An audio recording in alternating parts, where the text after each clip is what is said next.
tracking report, which Alina, who I work for, does together with the IEA, World Health Organization, UN statistics. And of course, that's the thing we always need to remind ourselves. People always get so excited about electricity access, but here is our big problem, 2.4 billion.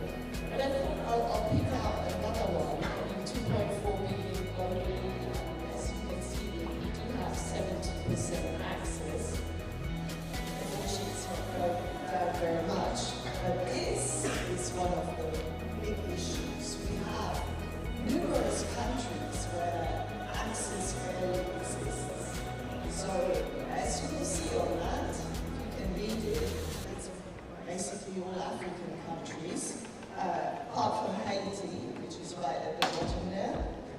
Some countries, well, I mean, those statistics are probably somewhat uncertain anyway, but some countries have next to no access.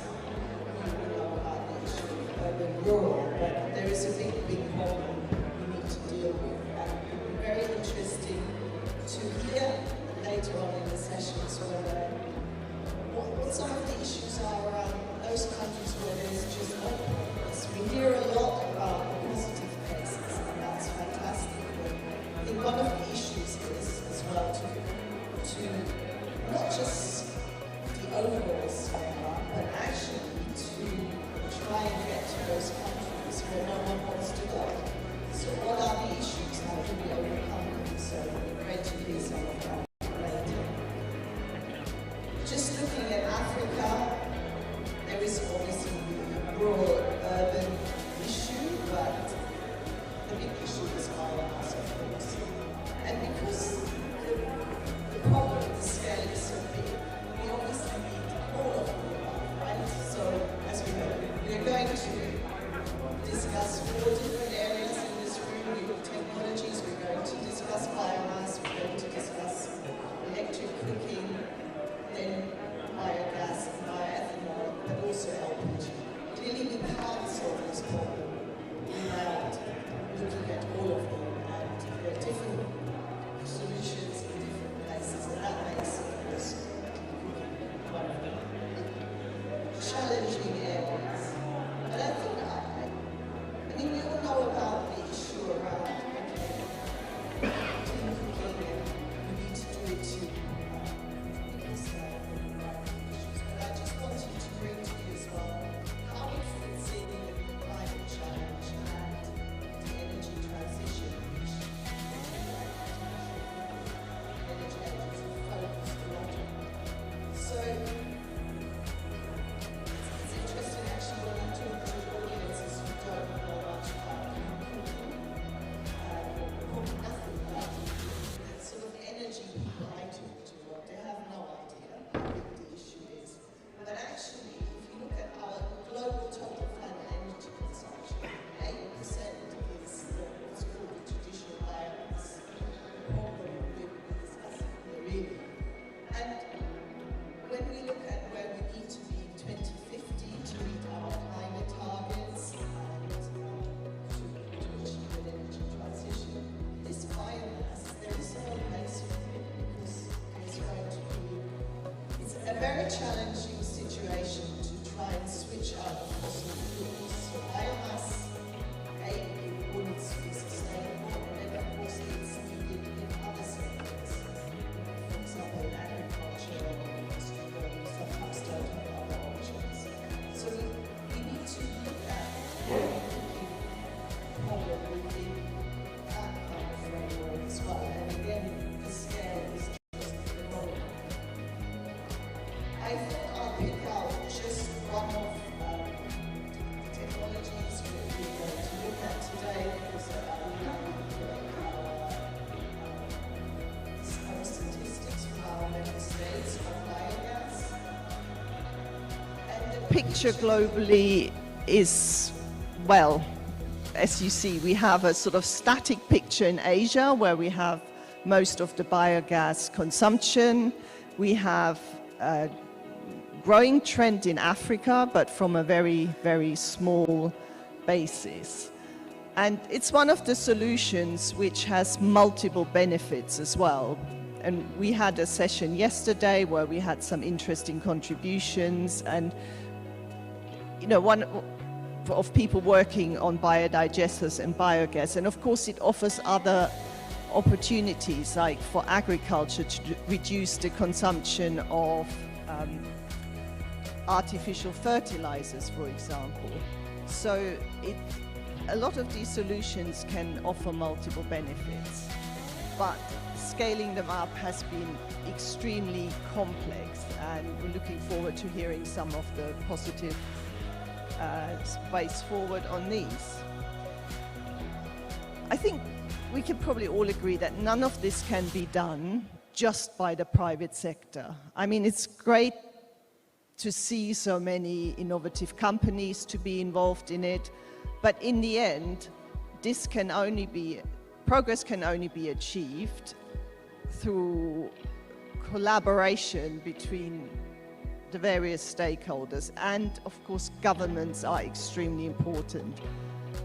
Not much is going to happen unless we have commitments from governments and unless we have funding from governments. We are talking about solutions which in many settings have to be supported to some extent because people just can't afford them.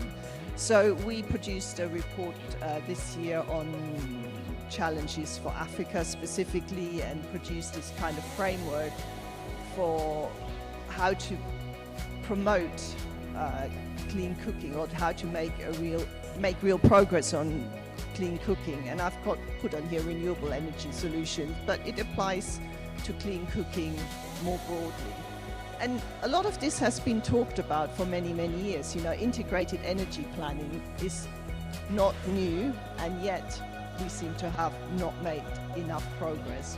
Although I do feel optimistic after listening to some of the people we heard in our session yesterday. Compared to 3 years ago in Nairobi, I think there are many more examples and more countries developing strategies and new companies pushing their products out and really scaling up. So there is lots of positive stuff to be said, but taking you back to my, second slide, there's also far too many countries where none of this is happening. So we needed all this combination of, policy attention to the issue of tackling the financial barriers, bolstering supply chains, and of course creating awareness. So that's really all I want to say, and I'm really looking forward to hearing the sessions today.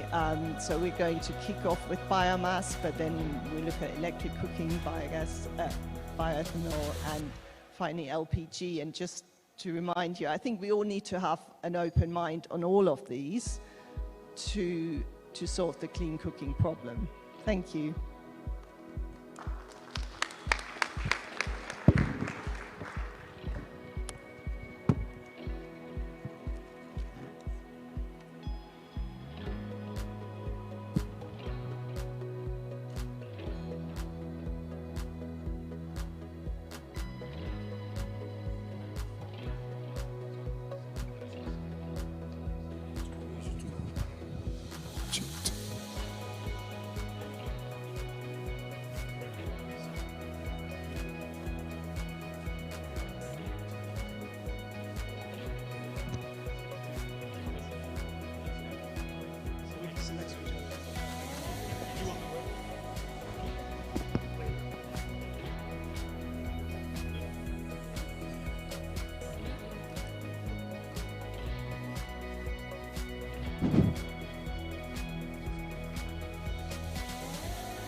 Good afternoon, everyone.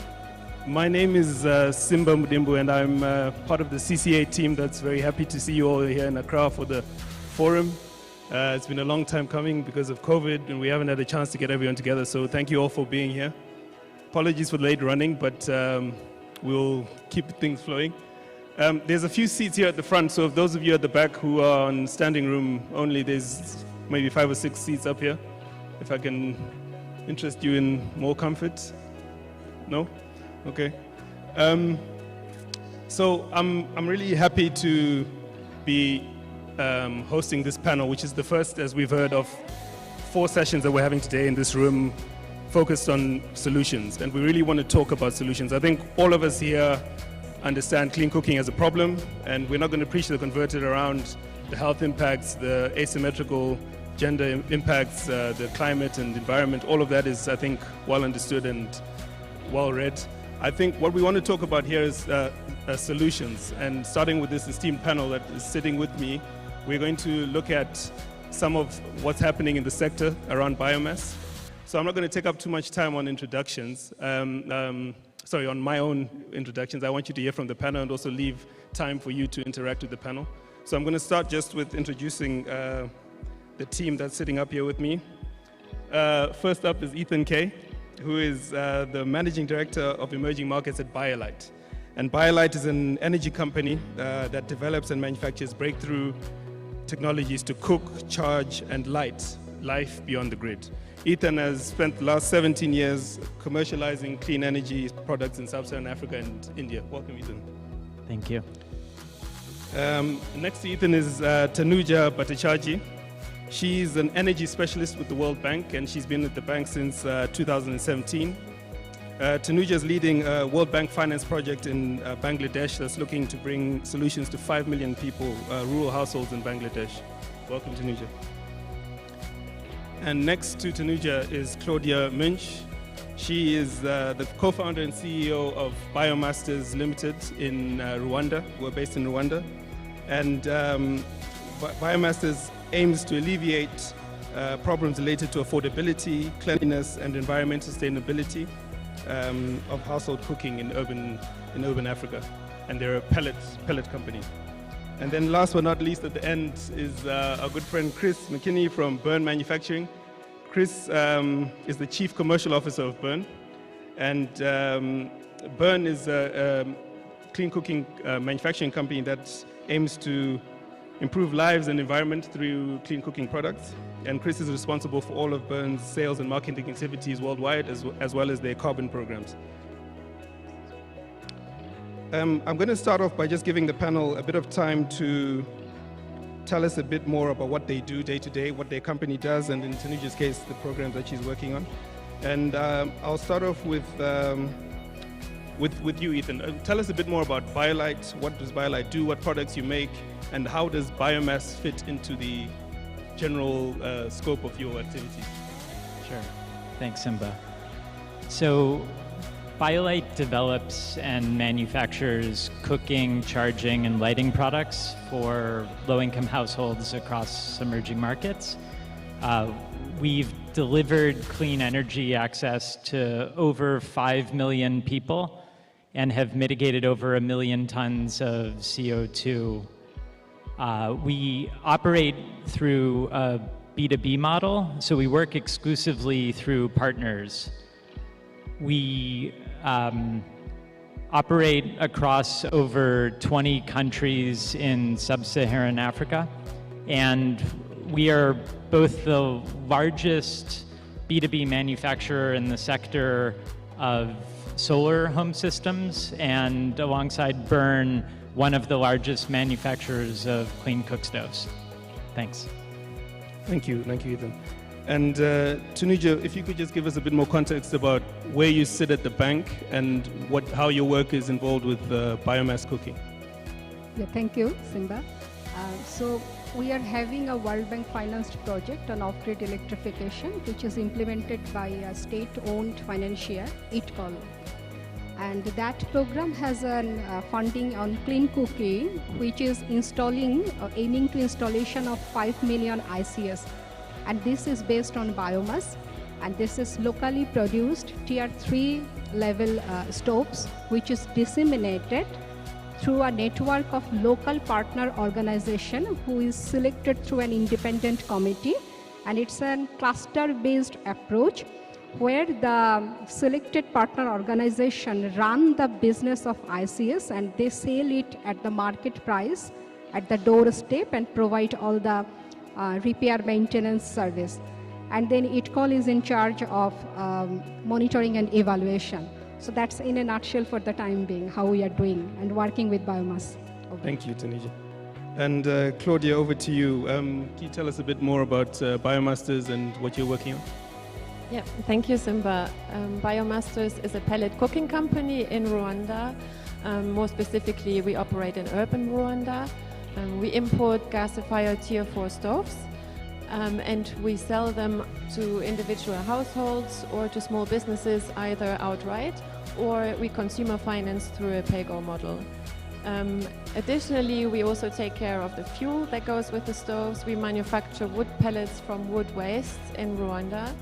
And so we've realized that actually households spend much more on their fuel for cooking than a one-off purchase of a stove. So we thought our business model should take care of that and actually make the money with the repeat sales from the fuel.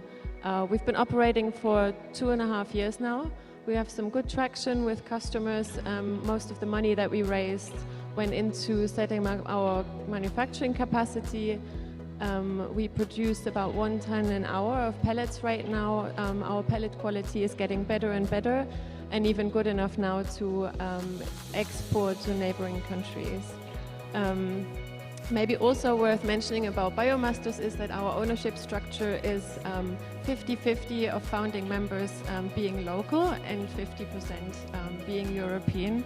And we really strongly believe in local ownership and participation to get the buy-in from the customers and from the decision makers. And in terms of announcements, I also want to use this opportunity to say we've been really busy scaling up. We're now in our growth phase, and over the last 6 weeks, we've raised $500,000 to further finance our efforts. Now it's all about rolling out more and more stoves, and we're also still fundraising and trying to further fund expansion. Thanks. Thanks, Claudia, and congratulations on the fundraise. And Chris, over to you. Tell us a bit more about Burn and how biomass fits into the product suite that you guys have at Burn Manufacturing. Yeah, so Burn was founded back in 2011 with the mission of saving forests and saving lives through clean cooking. So that's always been the approach from the very beginning, and how we've gone about this is building out the entire value chain of clean cooking in the markets where our stoves are used. So in 2013, we launched our first factory in Kenya. We built out a stove design team, market research, manufacturing teams, distribution, and all the way through after sales and now carbon as well, in-house to own that whole value chain. And we scrapped it out in the early days, trying to one stove at a time, trying to really build this industry in a way that was very difficult. But now we always did it with scale in mind. So with everything that we were doing, even if it was one stove at a time, we were thinking, how do we build the systems to handle millions of stoves? And at the time, that seemed like a infeasible number, but now, as of last month, we crossed over the 2 million stove mark manufactured. So we're finally seeing that that trajectory is moving in the right direction. Biomass has been a core part of our product suite from the very beginning. So we've really been focused on making the most usable, highest performing biomass stoves that we can as a really practical solution to get out to people now. And our stoves reduce fuel consumption by 50, 60, 70%, depending on the product type that we get out there. As of today, we're now operating with our own teams on the ground in 10 countries across Africa at the moment, and distributing to another 30. Great, Chris. And if you could keep the mic, I've got a follow-on question. So if you look at Burn and you're talking about the scale that you've achieved over time, like what investments are you making in manufacturing capacity, in design, in innovation, to ensure that you can keep up with the challenge of selling more products to the customers who need them? Yeah, well, we're in a very unique position today where for the first time ever, the demand and the distribution capacity that we have is outstripping just by a hair our manufacturing capacity. So it's good we're keeping our manufacturing teams on their toes now. In the past, we always had excess manufacturing capacity with the goal to fill that capacity. Now we're having to grow manufacturing capacity incredibly quickly. So as of today, we're producing about 10,000 stoves a day.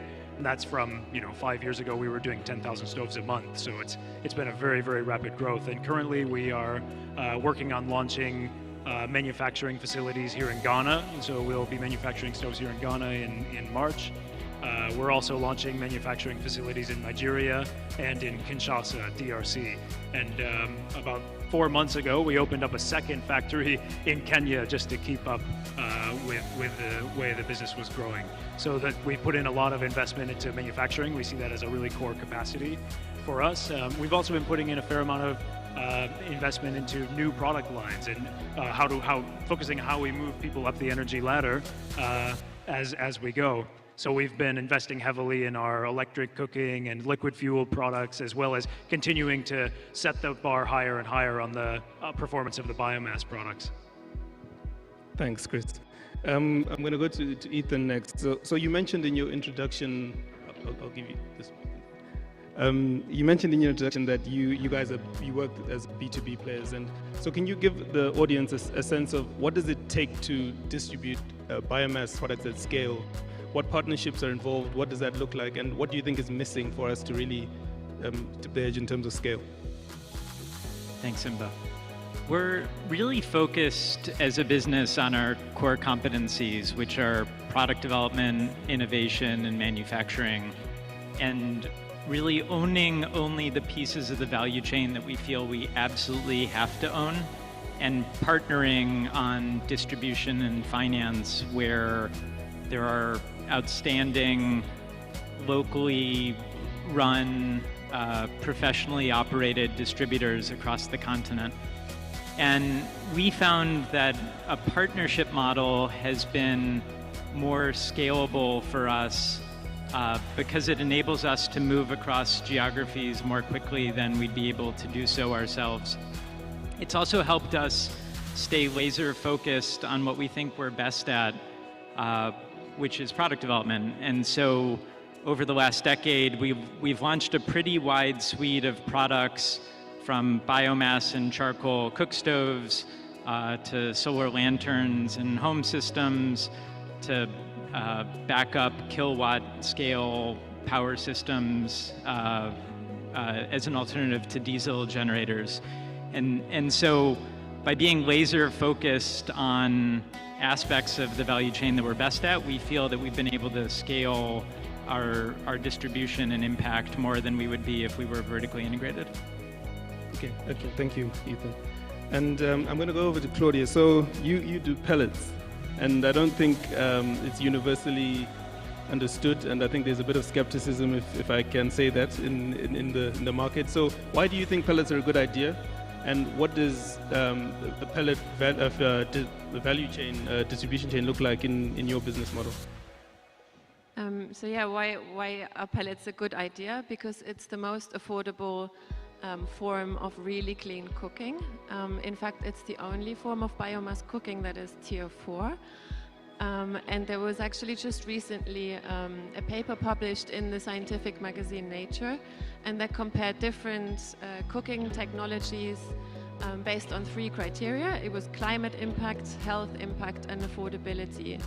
And the result was that pellet cooking came out on top as the most affordable of the modern cooking energies. And besides that, actually, they are super efficient in terms of using biomass. You actually don't lose much energy in the process of production. All you do is you extract some water or the moisture, you prepare, size it, and then you press it. So there's literally no loss of energy. And then couple that with a highly efficient gasifier stove, and you're really moving the needle on what can be done with biomass.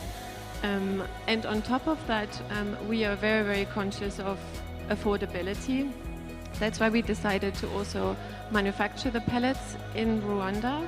And that solves actually a few problems for us. We don't need to import a fuel that may be subject to the commodity market and rising prices, especially in a landlocked country like Rwanda. It also avoids high transport costs, and we are using what's available in the country. And actually, if you're also serious about replanting trees, it's an infinitely renewable resource. And last year, I already mentioned this, we believe in local ownership and participation. And when you manufacture, you do as well. You bring knowledge into the country, you create jobs, you take people with you, and that's also one of the strengths of pellet fuel manufacturing. Thank you. And Tunisia, it'd be really interesting to hear from you about your experiences managing World Bank programs and what you've been doing in Bangladesh. So what's the importance of biomass cooking in the programs that you're running? And what lessons have you learned that we could all glean from in terms of those programs? Yeah, thank you, Simba. What I can say as a development professional, there is no shortcut of success. We really have to rely on the implementation capacity, local capacity building, strong monitoring evaluation, and a very good program design. So this program, when started in 2014, you see the scenario was different. Still today, there is no viable alternatives of biomass, whereas we have to also face the challenge of limited supply and deforestation rate. Still, amid this situation and balancing the national interest and also considering the familiarity, affordability, and access to fuel, there is no alternative of biomass. The program has a clear transition, and the program is implemented by a very strong local partner who is ITCOL and had an implementation experience of largest off-grid program. And that also depend and relied on the countrywide NGO network, which is completely local and based on the success of microcredit program. So with that history, still it took time to develop Tier 3 models. And today, the Tier 3 model has been in operation since 2016. Based on the success of first 1 million, the program was scaled up to disseminate 5 million ICS with co-financing from GCF. So this is one of the largest clean cooking program. But what we should say that where a bank and ITCOL was more focused to is developing homegrown solution and a very strong resource deployment in R&D, and still today 1/3 of the installation is almost at a scale average. It is being monitored. So I should say that's the learning so far from program, that's the adoption from the program. The program is currently at the level of 3 million ICS already disseminated, and we hope to disseminate 2 more by 1 year or 1.5 years. So that's for the time being. Thank you. I'm going to change tack a bit and talk around topical issues in the sector at the moment: results-based finance, carbon. I think we all know that these are the things that are moving the needle and changing the way people view biomass and clean cooking in general. So maybe I'll start with you, Claudia. Have you been involved with any RBF initiatives, and how do you see the importance of their role in scaling a business like yours? I think the role of RBFs is really important, especially for small startups like ours, to use, for instance, carbon as a leverage to be able to raise debt financing or other pre-financing. I think just sometimes the structure of RBFs is not ideal for commercially oriented companies. Sometimes they focus too much on immediate impact rather than creating a sustainable market and actually making sure that you leverage additional private capital and get that into the market. I can maybe give one example. The World Bank has set up an RBF in Rwanda for $20 million together with the government of Rwanda. Rwanda has very ambitious targets of halving the biomass dependency by 50% by 2024 compared to 2017. So they really want to use this RBF to make the stoves more affordable and speed up the rollout, which, you know, in principle is a very good idea.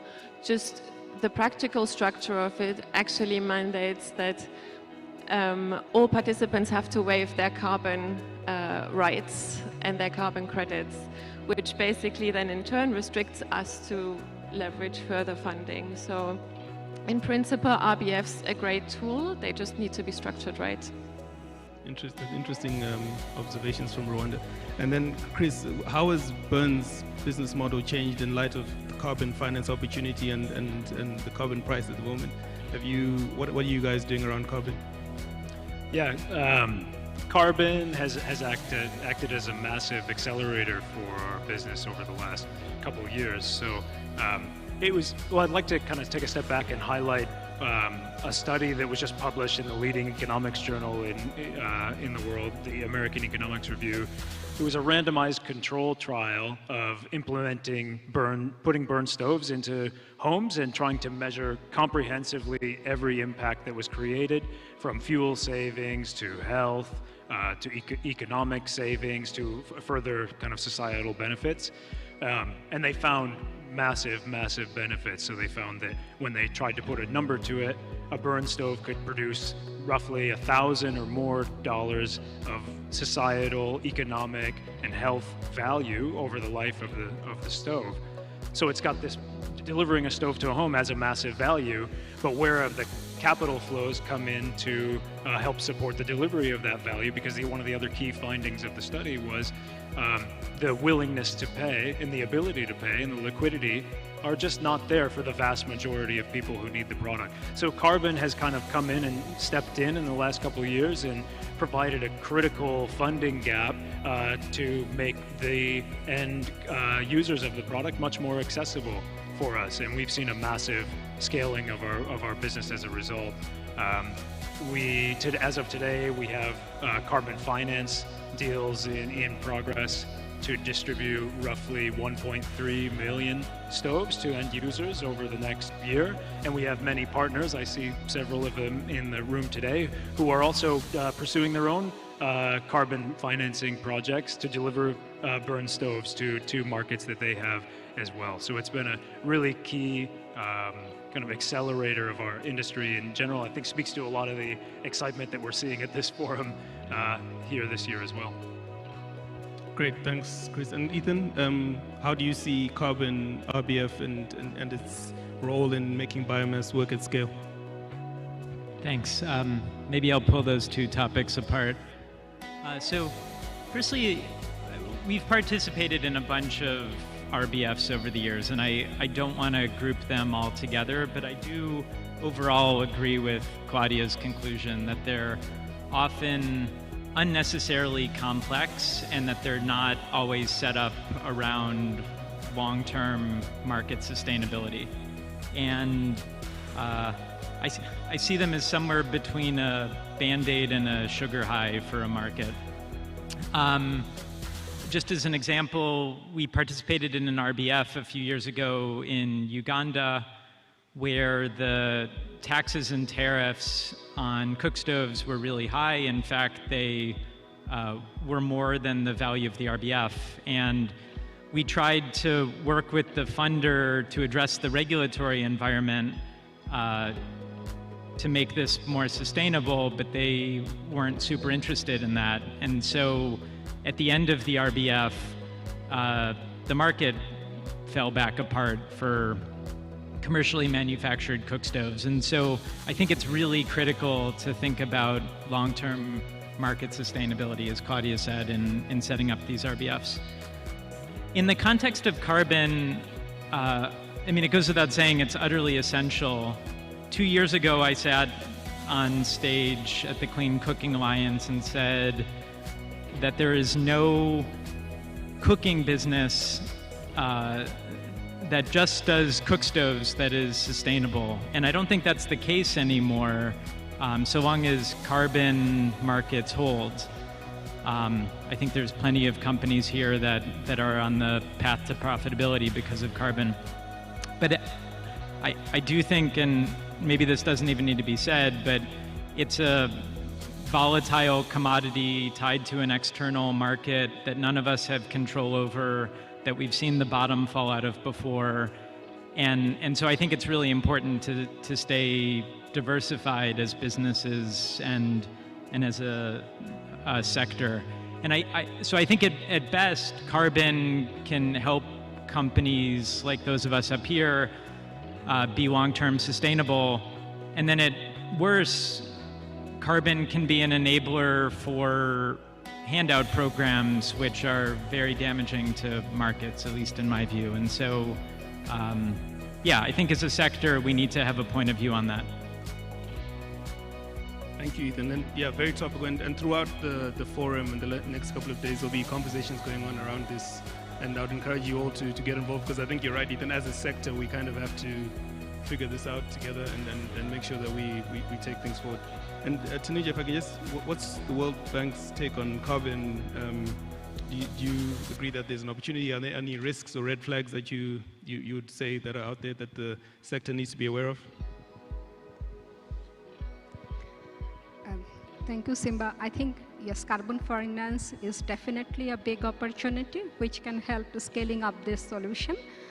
But it depends on the local context, whether what is the share of renewable biomass and non-renewable biomass, and some technical factors. In case of Bangladesh, it's yes. And indeed, this program is co-financed by Green Climate Fund, which is a climate finance. Also, carbon trading can play a role, especially to overcome the market barrier, because we are still at tier 3, and we did not wanted tier 4 to impose a solution artificially, where carbon finance can really play a role. But we have to be very, very careful that this is not one solution for all the problem. You still need a good design. You still need a long-term market sustainability that Ethan was emphasized. It's very true. And still you need a long-term vision. You need to rely on the transition, need very strong local regulation and coordination. Otherwise, people may enter and take the advantage and just, install few millions and take the money and go back, and that will distort the market. So we see it is a very good opportunity to sustain the program for the long-term sustainability, scalability, but still we should not be over-enthusiastic, and we should not neglect the ground condition, the affordability point, and also the local demand creation, because the program will actually sustain and the success depends on local demand creation. Thank you. Thank you very much. I'm quite keen to get the views from the floor, so I think we're going to start a Q&A session now. Just in the interest of flow, if you could just direct your question to someone specifically so that we can get it answered as efficiently as possible. Rowan, and do you mind? We'll get some mics going around. If you could just tell us who you are and direct your question to people. Hi. My name is Jasmeet and I'm representing Fair Climate Fund, and my question is to Bern that you are representing very encouraging numbers, and most of the demand is driven by the carbon markets. How do you see once the life of the stoves will be finished after 5 years and the carbon revenue will not going to be further provide those households the cook stoves? So how do you see these numbers will keep on increasing with the existing clients which you are creating? I'm looking forward the landscape of next 3 to 5 years. Thanks, yeah. Just to make sure I got your question clear, so it was what happens in 5 years if carbon revenues are no longer there? Then After 5 years, the cook stoves life finished, then what those households are supposed to do? Yeah. No, great question, and it's something that's really on our mind, because one of our big priorities is we don't just want to drop into a market, deliver stoves, and then disappear. The model has always been set up to stay forever, basically.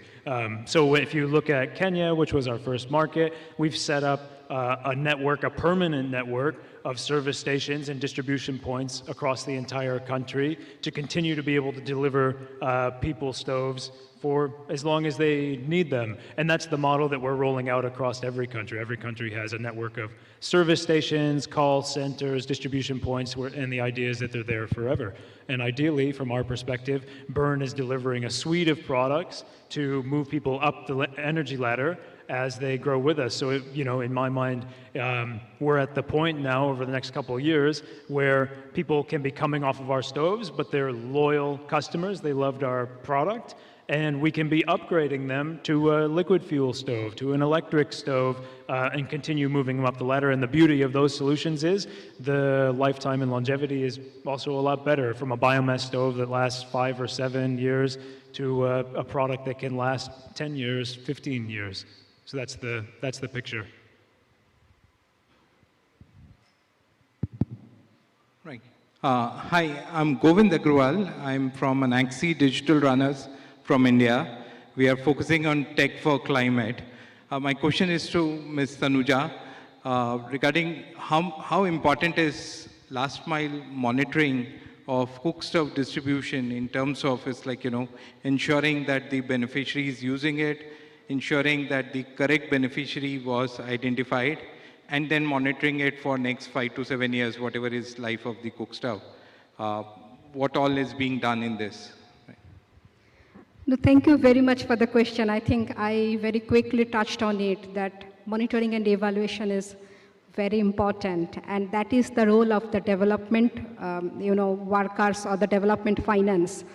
Because the Bangladesh program, if I come to a specific example, that is selling the market at the rate of the, what is the production cost. So the business is there. Then how the bank or the concessional finance is supporting, that is supporting in capacity building and definitely in monitoring and evaluation. Our implementing agency, ITCOL, has a countrywide, inspection team that is conducted by 14 local offices, and more than 80 and close to 100 inspectors are working, and they have established, questionnaire. Currently, our stoves are considering 3 years lifetime, so it's not 5, 6. And our experience, as the program is running since 2014, the customers have not gone back to the traditional stoves, so which we think the success.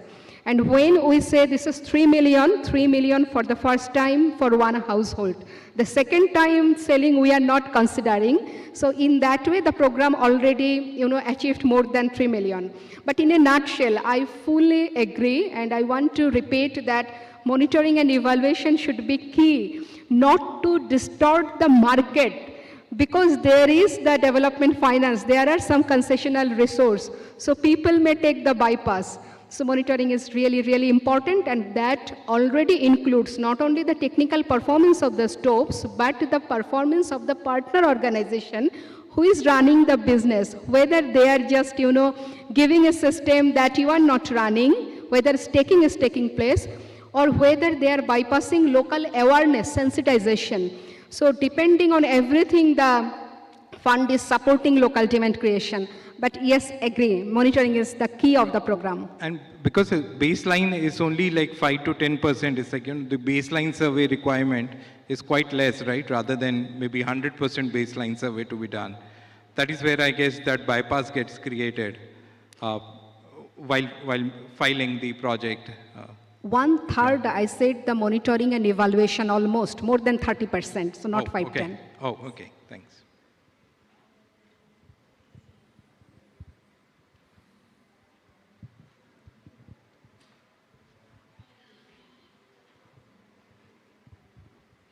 Thank you. My question will go to Claudia.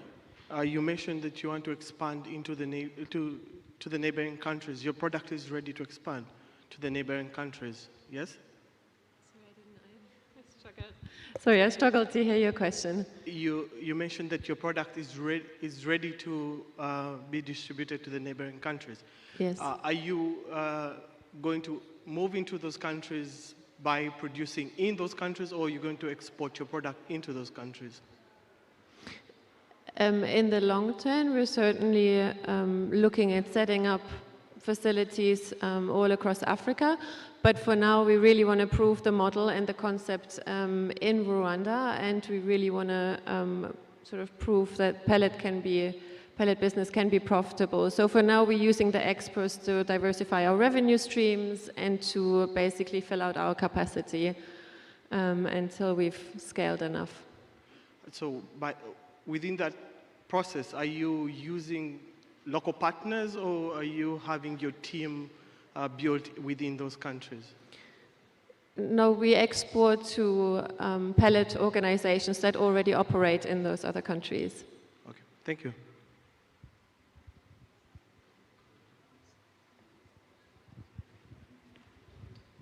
Thank you. My name is Nera van der Geest for Climate Fund. I have a question to the suppliers of the technology.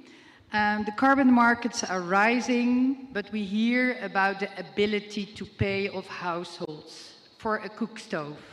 So how do you channel the carbon finance to cover this gap, this purchasing power gap in the low-income households? Yeah, so well, these days the structure is pretty simple. With where carbon markets are today, we're able to use that carbon finance to directly subsidize the cost to the end user and do that in a sustainable way where we have deals that we know go out 5-10 years and allow us to do that. So we're able to target a subsidy to the end users depending on their ability to pay. We're also able to use that carbon finance to build out last mile distribution structures, because as we know, that's really the hardest part, is getting to the very last mile, and getting that last stove out there ends up being much, much more expensive than the first one. So carbon finance has played a critical role there. Can I also quickly add an additional perspective to this? We're working actually with our partner Fair Climate Fund, and we just raised pre-financing with them and signed the deal, where basically the idea is that we share carbon revenue directly with the end user, with the people who generate the credits. So right now, the way we want to set it up is that 50% of the carbon revenue that we receive goes directly back as people use pellets in cashback through Momo. The ultimate vision is to use blockchain to have like real transparency, but generally we want to introduce some transparency in the market and basically say that you can see through our consumption that we've really created those carbon credits, and we're sharing 50% with the end user. Nothing to add? Okay. Sure, go ahead. Thank you very much. You've been referring to tier 3, tier 4 stoves. I believe that is in terms of thermal efficiency. Can you speak about emissions, carbon monoxide, PM2.5? And if you are operating in regulated markets, what do the regulations say in relation to these gases? Thank you. To the panel. Yeah, thank you. Very good question for me to share, the experience from Bangladesh. Yes, we have conducted the emission impacts, and also we have very recently completed one assessment done by Berkeley Air Monitoring Group in collaboration with a local reputed organization, ICDDRB, and they found the carbon monoxide reduced to the extent of 80% compared to the traditional stoves, and particulate matter 2.5, if I'm not wrong, more than 1/3 compared to the traditional stoves. So the emission reduction consideration is taken.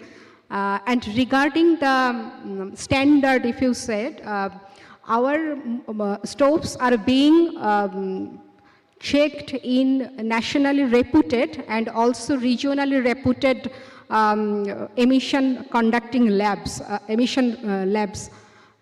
that is in CRT and in Nepal. And also, this program is supporting development of an ISO standard laboratory in the local leading engineering university. So I can say these tier 3 and tier 4, this categorization is pretty much compatible with the ISO standard. And emission and other considerations are fully taken care of. Thank you. Yeah, I have a question to Ban. I'm just wondering, what is your end user data collection model, and what is your experiences for the carbon revenues? Thank you. Yeah, so data collection from the end user, yeah, that was the question. So yeah, well, it's always been part of the model to be deeply in touch with the end users of our products, and this was even before carbon was a big part of the business. So fortunately, that was an advantage that we held moving into this new world with carbon, that we've always had. We've been very in contact with our end customers. So we build out call centers in every country that we operate, and we make sure over SMS and over phone, we're reaching out to our customers at least once a year, sometimes more frequently, to get in touch, make sure the product's working, work out any issues. If they need a repair or replacement, sort that out for them. That's augmented now by a lot of field visits that we do, probably to something like 5 or 10% of our customer base every year, to visit in-home and measure the performance of those stoves in face-to-face. So we do almost all of that ourselves. We build out teams to do all of that. Now with the scale that we're operating at, we're also looking for local partners to come in and help us do these monitoring activities and scale in the countries that we operate.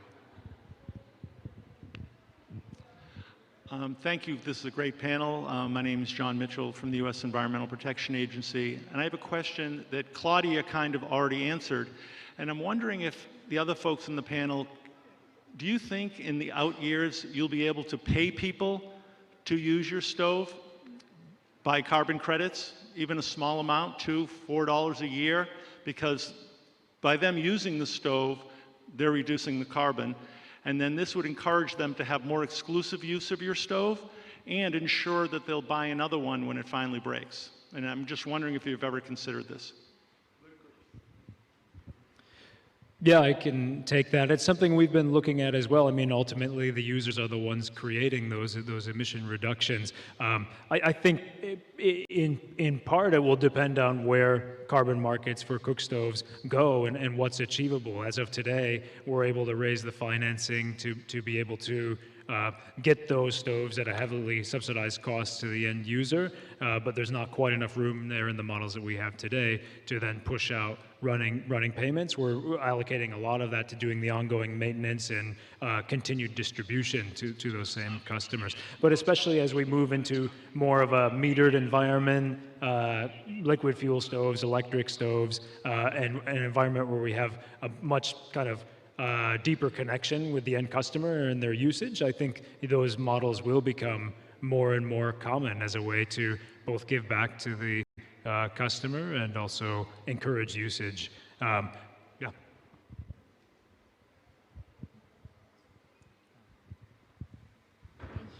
Thanks, John. Really good question.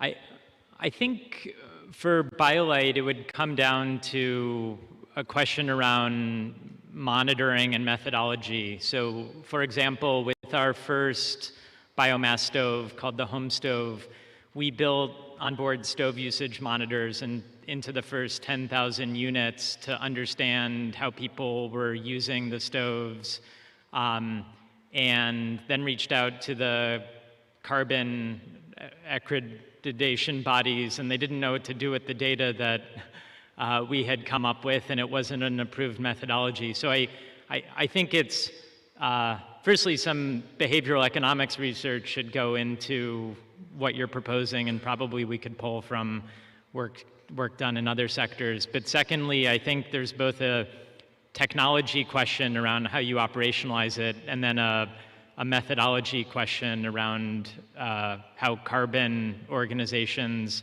value data like that. But it's really interesting. Any more questions from the floor? We've got time for, ma'am, please. Thank you. I'm Annette Sempala. I work with GIZ Uganda. I have a comment and a question. The comment will be to discuss about the RBF. Yes, it's true, RBF brings up small organizations, but the testimony you have in Uganda is that when the companies grow up, they have established their market niche, they have made their production structure, they no longer participate in RBF, and they are still proud of that. They leave other companies who are coming up to enjoy, and this is a good testimony you have in Uganda. So this is in line with the discussion that yes, RBF is both good and bad, but especially for starting organizations, it's very useful. Then the question is to ban. I saw your figures of how you have increased in production from 1,000 in a month to maybe a week or so. I would like to know your success factors, key success factors, because that is really great achievement. Thank you.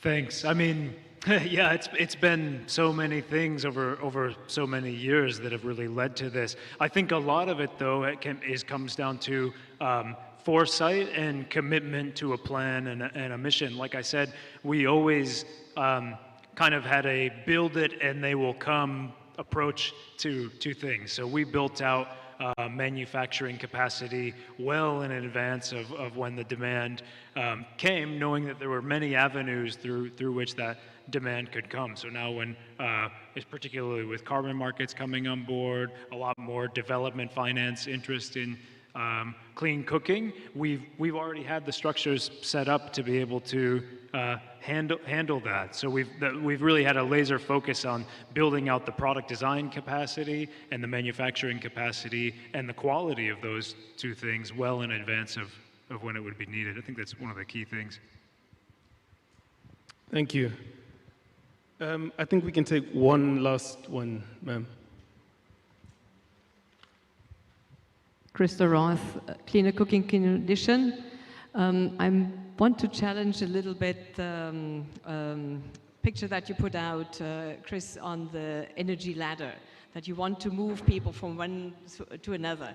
Reality is not really an energy ladder, it's an energy shelf, because we cook with different fuels for different tasks, cooking tasks, and there is always a broader base on how people are cooking. So whenever they acquire a new stove and a new fuel, they're not going to let everything else drop. So I think if we want to look at this also from a carbon perspective, I would rather like to challenge everybody in this room to put on their thinking caps on how we can address the entire cooking stack and move that stack to clean it up, instead of focusing, especially under carbon, to maximize the stove use of one single stove. Anybody of the panel having an idea on how to do this and on how to basically look at it from a household perspective, that we have made so many gains on cleaning the cooking energy system of one single household, especially if you're using and promoting different products, a suite of products, which I really think is the right way to do. Chris can.